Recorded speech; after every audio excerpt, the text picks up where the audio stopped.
Right అన్న, ఏం చెప్పాలనుకుంటున్నారు? అధికార పక్షాన్ని వదిలిపెట్టి ఈరోజు ప్రతిపక్షం వైపు మొగ్గు చూపుతా ఉన్నారు. దీనికి ప్రధానంగా ఏం కారణాలు ఉండొచ్చు అనుకుంటున్నారు? దాదాపుగా 10 సంవత్సరాల నుంచి ఏదైతే డెవలప్మెంట్ అయిందో ఆ డెవలప్మెంట్ అనేది దాదాపు ఒక 100 సంవత్సరాలు మళ్ళీ వెనకెళ్ళినట్టు అనిపిస్తుంది. కాబట్టి ఇప్పుడు యువత, మరి నాయకులు, మహిళలు పెద్ద సంఖ్యలో మళ్ళీ అభివృద్ధిని కోరుకొని వివిధ పార్టీల నుంచి, అన్ని పార్టీల నుంచి ఈరోజు భారీ సంఖ్యలో చేరిక గురించి ఇక్కడికి రావడం జరిగింది. ఏంటంటే ప్రతి ఒక్క పథకం, ఏ పథకాన్ని చూసినా కానీ అమలు కావట్లేదు దాదాపుగా. ఎందుకంటే ఉద్యోగ అవకాశాలు కావచ్చు, లేకపోతే రైతు బంధు, రైతు బీమా, ఇవన్నీ పథకాలు ఏవి కూడా సరిగ్గా అమలు కావట్లేదు. కాబట్టి సో అవి భవిష్యత్తులో ఇంకా రాబోయే 2.5 సంవత్సరాలు ఉంది.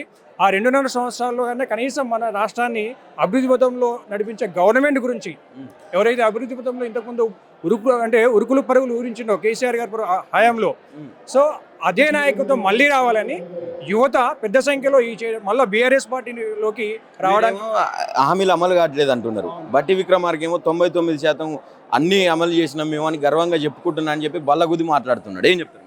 ఏదన్నా ఒక విలేజ్ వాళ్ళనే చెప్పమని చెప్తాను. ఏదైనా ఒక విలేజ్, ఒక మండలం దగ్గరికి వెళ్దాము, అక్కడ జనరల్ పబ్లిక్, ఏ పార్టీకి సంబంధించిన కాదు, జనరల్ పబ్లిక్ దగ్గర వెళ్ళేసి వాళ్ళ ఆత్మగౌరవంతో వాళ్ళు ఆర్ట్ఫుల్గా చెప్తారండి ఏమి అమలు అవుతున్నాయి, ఏమి అమలు కావట్లేవు అనేది క్లియర్గా వాళ్ళు చెప్పడానికి ముందుకు వస్తున్నారు ప్రతి ఒక్కరు. మీరు వెళ్ళినా సరే, ఎవరు వెళ్ళినా సరే, ఉదాహరణకు వాళ్ళకి ప్రత్యక్షంగా వాళ్ళే చెప్తుంటారు. కాబట్టి ఎవరు బట్టి విక్రమార్క వాళ్ళు చెప్తారండి, 99% చెప్తారు. కానీ వాస్తవంగా గ్రామాల్లోకి వెళ్ళి సర్వే చేస్తే మాత్రం మీకే తెలుస్తుంది ఏం జరుగుతుంది అనేది. ఈరోజు ఒక్కసారి వెళ్ళి చూడండి, ఏ గ్రామం అయినా సరే, పట్టణంలో అయినా సరే, గ్రామాల్లో చూడండి, ప్రతి ఒక్కరు కూడా ఏంటంటే అభిమానంతో చెప్తున్నారండి మళ్ళీ కేసీఆర్ కావాలి, మళ్ళీ బీఆర్ఎస్ గవర్నమెంట్ రావాలి, మళ్ళీ టీఆర్ఎస్ గవర్నమెంట్ కావాలి, ఈ అభివృద్ధి అనేది మళ్ళీ మేము కల్లారా చూడాలనే కోరికతోటి మళ్ళీ అందరూ ఈ పార్టీలోకి రావడానికి అవకాశం. ఫైనల్గా రేవంత్ రెడ్డి గారు, మీరు కేవలం నోటి మాటల ద్వారానే గవర్నమెంట్ ఏర్పాటు చేసిర్రు. అంటే ఒక 420 హామీలు ఏవైతే మీరు చెప్పిర్రో అవన్నీ అంటే 420 ఎవరైతే చెప్తుంటారో అలాంటి హామీలు ఇచ్చి మీరు గవర్నమెంట్ని ఫామ్ చేసిర్రు. దయచేసి కేవలం మాటలే కాకుండా చేతుల ద్వారా ప్రభుత్వాన్ని నడిపించండి. ఈ 2.5 సంవత్సరాలైనా కనీసం పబ్లిక్ మీకు అనుకూలంగా మార్చుకోవడానికి అవకాశం ఉంటుంది. లేకపోతే ఈ 2.5 సంవత్సరాల్లో మీ ప్రభుత్వం కాదు, మళ్ళీ ఒక 100 సంవత్సరాల వరకు కూడా మీ ప్రభుత్వానికి ఓటేసే ఆలోచన ప్రజలకు ఉండదండి చెప్తున్నారు. మరి ఈరోజు రేవంత్ రెడ్డి గారు చేసే పాలన గురించే మళ్ళీ ఈరోజు టీఆర్ఎస్లోకి రావాలి, కేసీఆర్ గారే దేవుడు అని పబ్లిక్ ఎందుకు అనుకుంటున్నారు?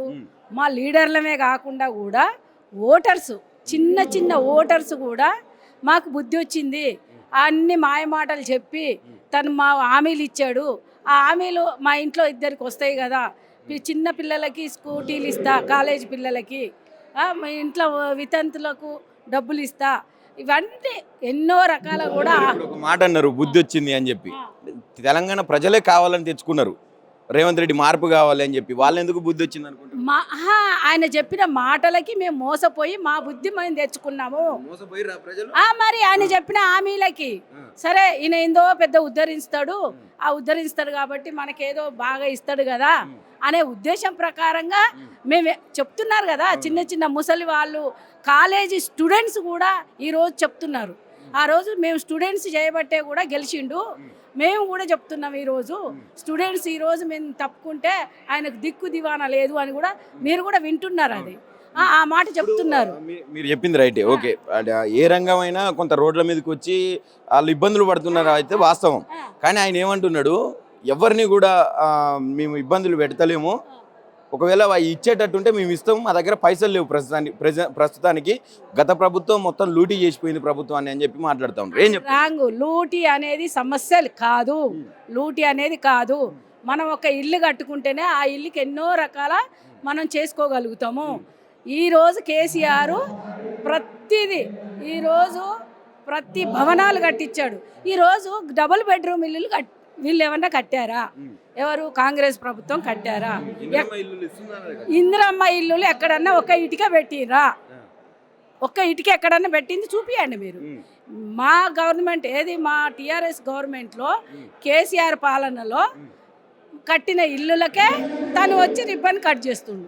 అది అందరికీ కూడా తెలుసు, ప్రపంచం అంతా తెలంగాణ రాష్ట్రం అంతా కూడా తెలుసు. తను లెంక బిందెలు ఉన్నాయి వచ్చినా అంటే లెంక బిందెలు ఉంటే అవి లాక్కుందామని వచ్చావా? ఇప్పుడు లంక బిందెలు లేవు, లంక బిందెలు ఉంటేనే సీఎం అయిదాం అనుకున్నావా నువ్వు? ఇప్పుడు ఉంటుంది ఇల్లు అన్నప్పుడు అన్నీ ఉంటాయి.